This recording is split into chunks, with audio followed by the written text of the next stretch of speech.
के बारे में हम लोगों ने सुना, देवर्षि नारद जी के बारे में सुना। देवर्षि नारद जी ने अपनी कथा श्री वेदव्यास जी को सुनाया है।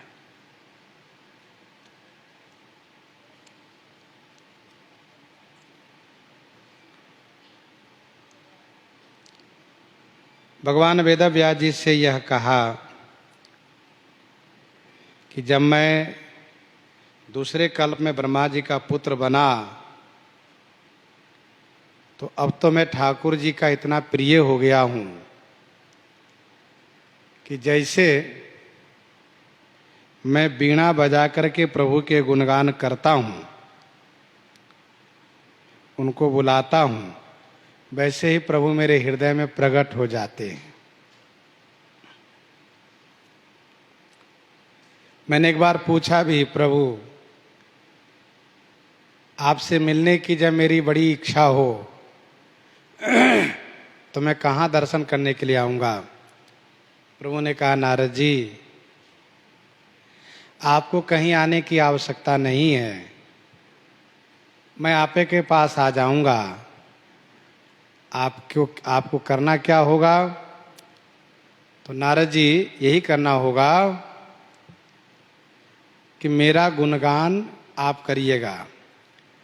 नाहम वसामि वैकुंठे योगी नाम हृदय न च मद भक्ता यत्र गायन्ति तत्र तिष्ठामि नारद। तत्र तिष्ठामि नारद।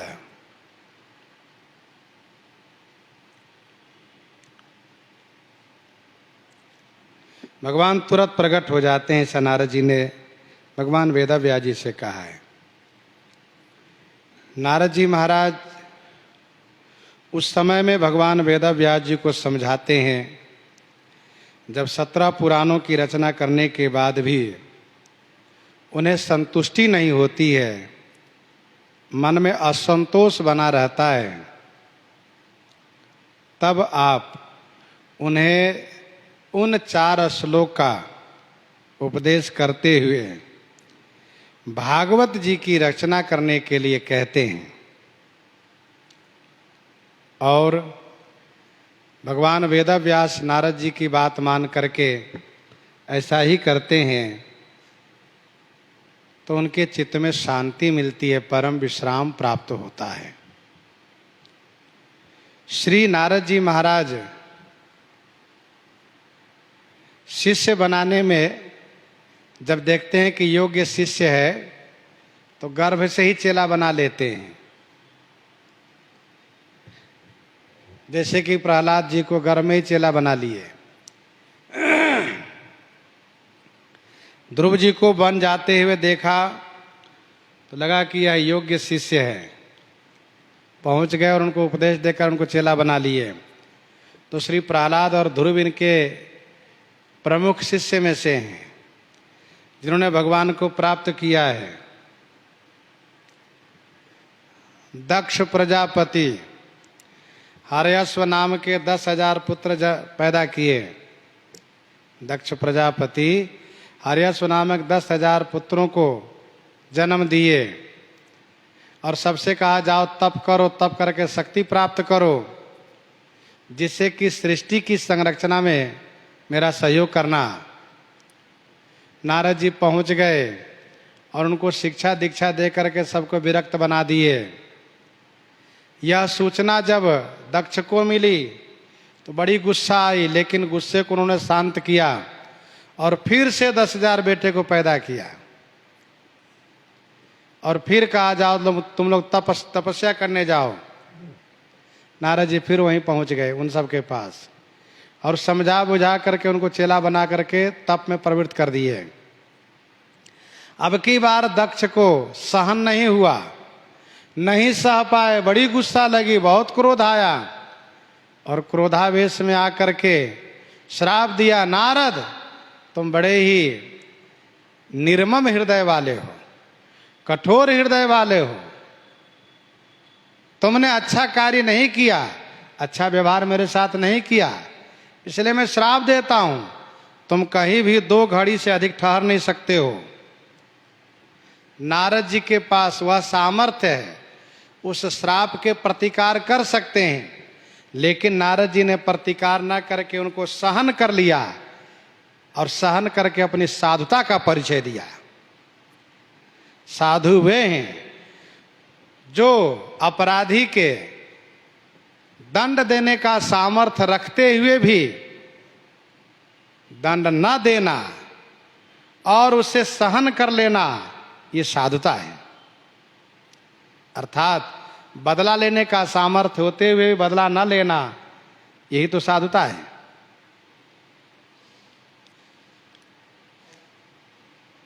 देवर्षि नारद जी महाराज वेदांत, योग, ज्योतिष, वैद्यक, संगीत तथा भक्ति के मुख्य आचार्य हैं। पृथ्वी पर भक्ति प्रचार करने का श्रेय श्री नारद जी को ही प्राप्त हुआ है।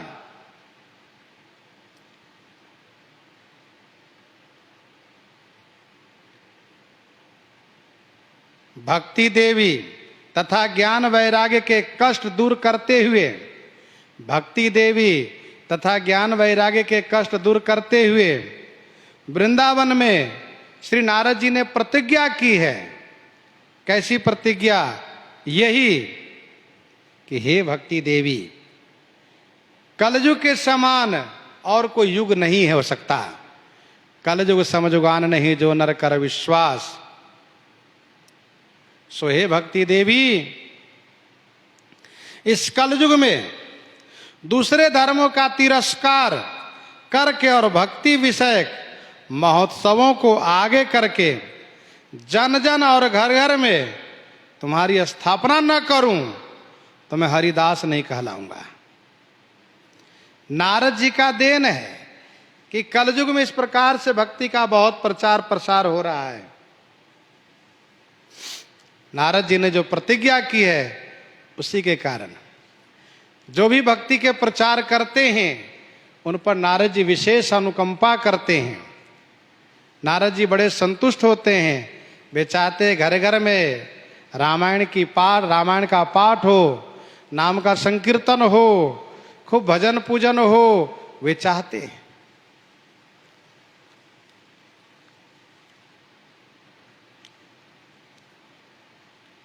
स्वयं भक्ति देवी ने कहा, हे ब्रह्मापुत्र, मैं नमस्कार करती हूं।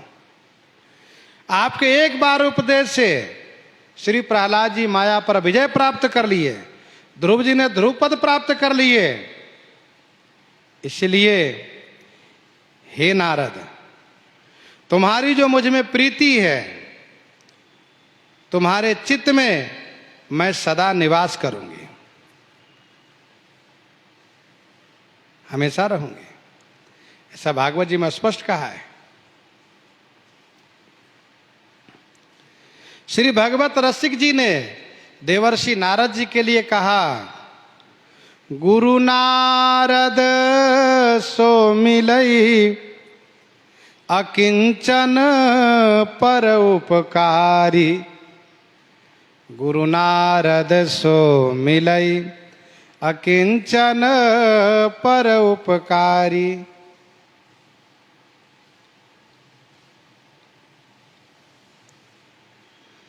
नारद जी अकिंचन है और परोपकारी हैं। गुरु जी मिले तो नारद जी जैसे। एक कथा आती है कि कृष्ण दत्त नाम के एक ब्राह्मण, जिनकी पत्नी सुंदरी थी, नाम भी उनका सुंदरी था और यथा नाम तथा गुण भी उनमें था।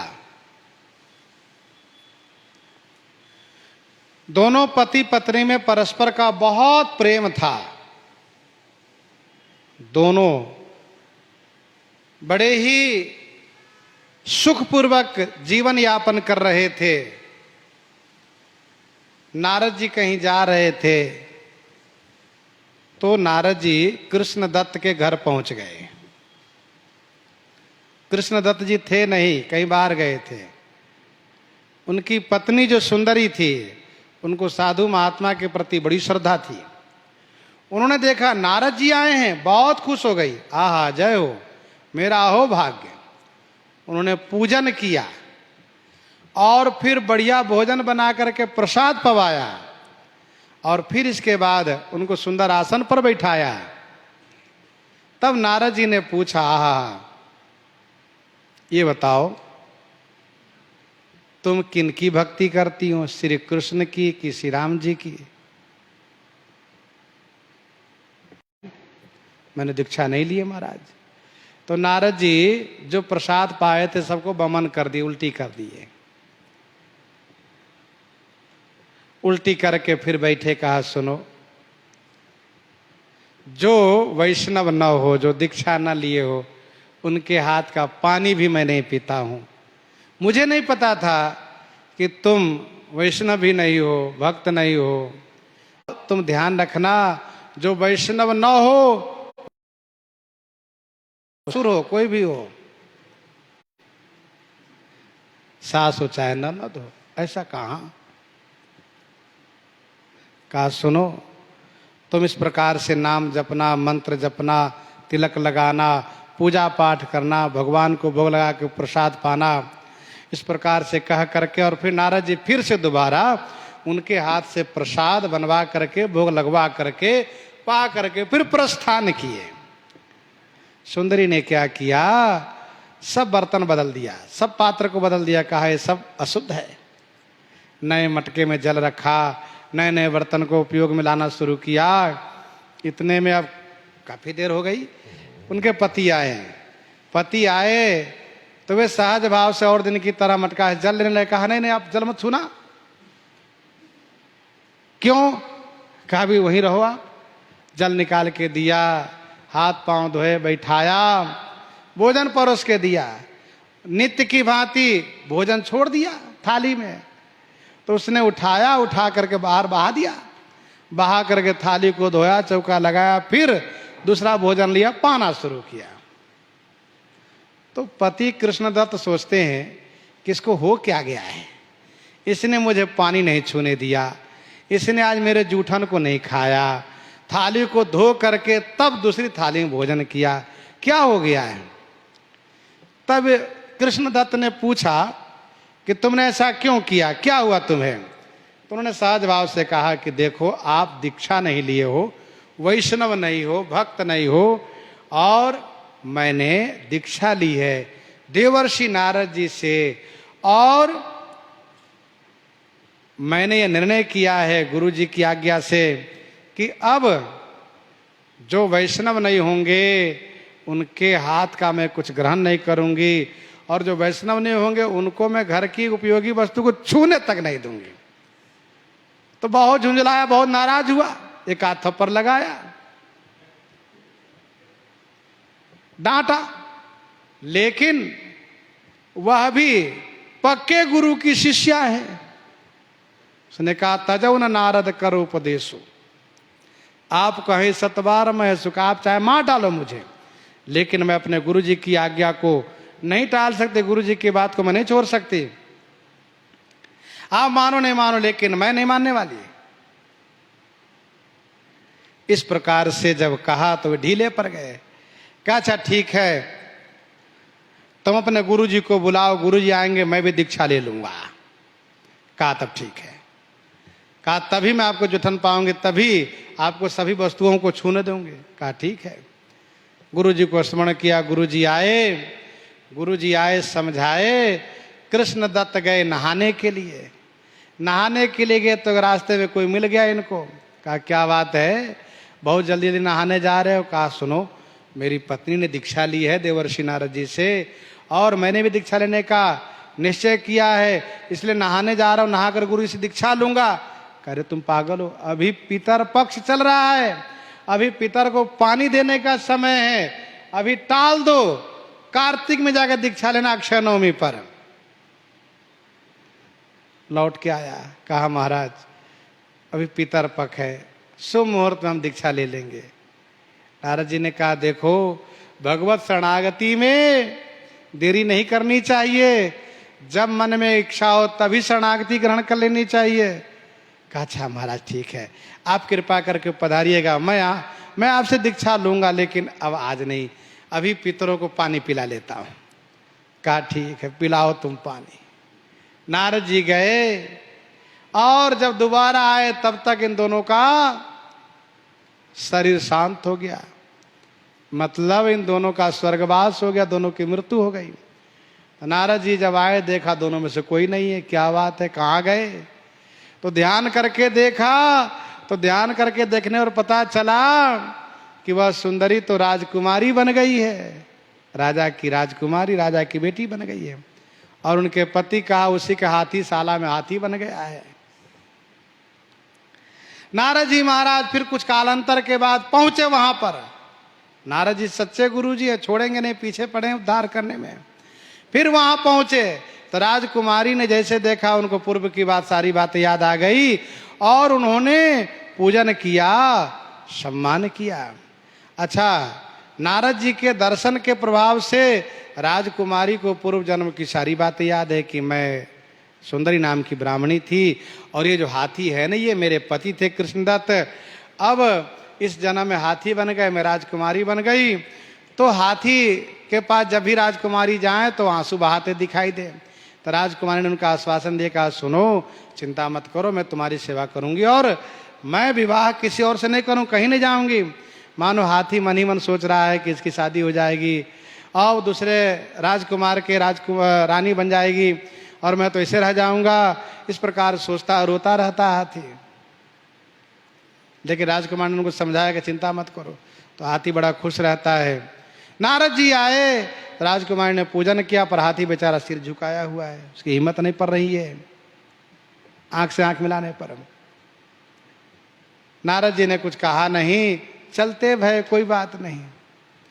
इसके बाद राजकुमारी के स्वयंवर का समय आया, राजकुमारी ने उन राजकुमारों को, राजाओं को छोड़कर के हाथी गले माला पहना दिया।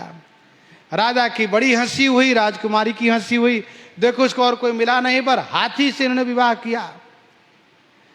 माता पिता ने कहा बेटी तुमने क्या किया बताओ, तुमने बार बार हाथी को ही माला क्यों पहनाया, तुम मानती क्यों नहीं, समझती क्यों नहीं, मनुष्य का विवाह मनुष्य होता है, तुम पशु तो हो नहीं।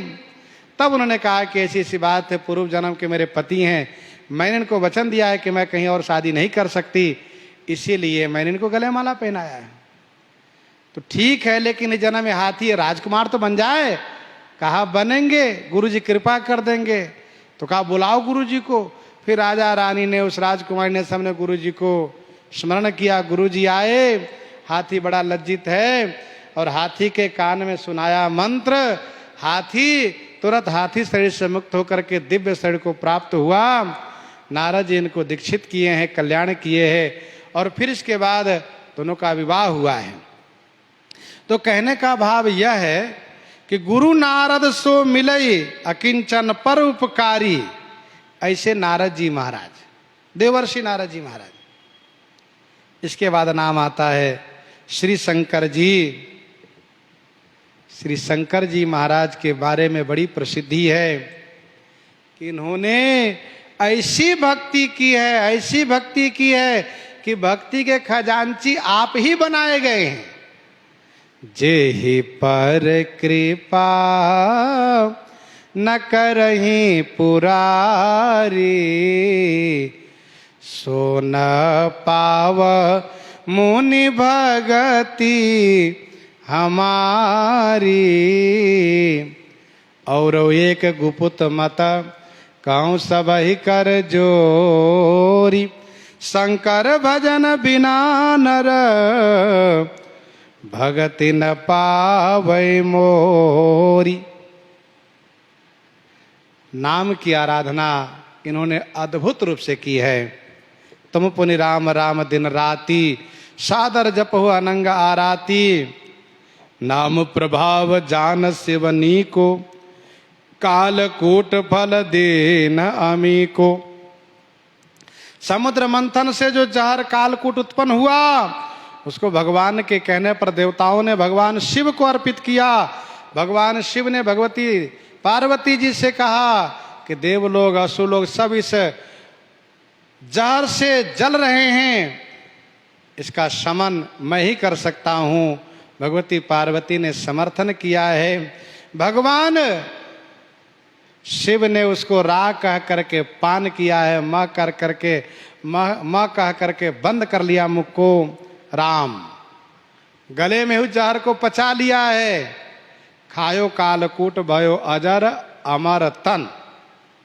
भगवान शिव कालकूट जहर को अमृत का फल दिए। किसके प्रभाव से?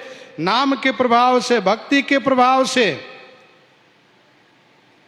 श्री राम जी कहते, शंकर प्रिय मम द्रोही, शिव द्रोही मम दास, ते नर करहि कलप भरी, घोर नरक मह बास।